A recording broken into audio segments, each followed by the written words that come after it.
मेरे बहुत सारे दोस्त मुझको ये कहते हैं कि अगर अंग्रेज नहीं आए होते तो ये तुम्हारे देश में जो न्याय पद्धति आई है ये नहीं आई होती।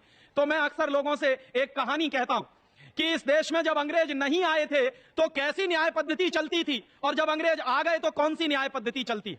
आपने शायद सुना होगा, एक कहानी है राजा चंद्रगुप्त विक्रमादित्य की। हमारे देश के इतिहास में चंद्रगुप्त विक्रमादित्य का काल जो है स्वर्ण काल माना जाता, सुवर्ण युग माना जाता, सबसे अच्छा समय माना जाता। क्यों माना जाता है? क्योंकि हमारे इतिहास में हमने यह पढ़ा कि राजा जो चंद्रगुप्त विक्रमादित्य था वो बहुत न्यायप्रिय राजा था।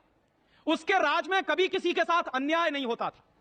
तो वो जो न्यायप्रिय राजा था वो न्याय कैसे करता था और आज न्याय कैसे होता है अंग्रेजों की पद्धति से, ये दोनों बात मैं तुलना के रूप में आपसे कहना चाहता हूं। एक बार क्या हुआ, चंद्रगुप्त विक्रमादित्य के राज में दो बहनों में झगड़ा हो गया। एक बहन कहती थी, एक बच्चा था और दो बहन कहती थी कि ये मेरा है। एक बहन कहती थी मेरा है, दूसरी बहन कहती थी मेरा। अब यह जब झगड़ा हुआ तो यह मुकदमा राजा के दरबार में पहुंचा। राजा के दरबार में जब यह मुकदमा पहुंचा तो राजा ने कहा एक बहन से कि सिद्ध करो कि यह बच्चा तुम्हारा है। तो एक बहन खड़ी हो गई और उसने सिद्ध कर दिया कि बच्चा उसका है। राजा ने दूसरी बहन को कहा कि अब तुम सिद्ध करो कि यह बच्चा तुम्हारा है। दूसरी बहन भी खड़ी हो गई, उसने भी सिद्ध कर दिया कि वो बच्चा उसका है।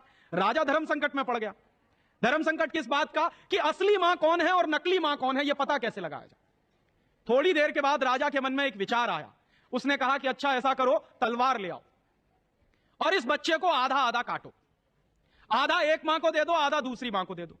तो जैसे ही जल्लाद तलवार लेकर आया और बच्चे को काटने के लिए राजा ने तलवार उठाई, वैसे ही असली मां खड़ी हो गई और असली मां ने कहा कि नहीं, बच्चे को काटो मत, चाहो तो पूरा का पूरा दूसरी बहन को दे दो।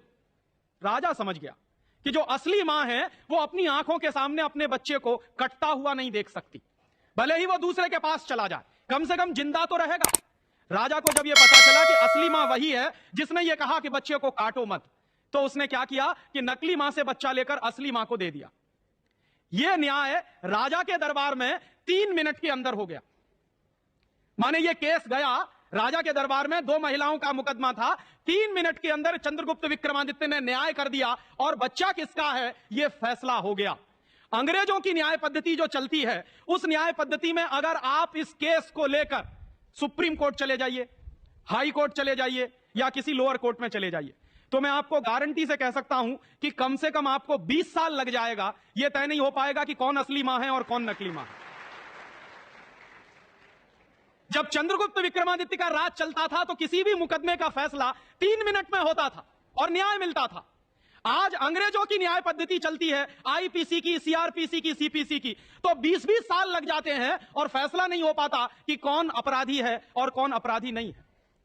तो जब अंग्रेज नहीं आए थे तो ऐसी न्याय पद्धति हमारे देश में चलती थी, और जब अंग्रेज आए तो उन्होंने भारतीय न्याय पद्धति का सत्यानाश कर दिया और दुर्भाग्य से वही न्याय पद्धति ये चल रही है इस देश में।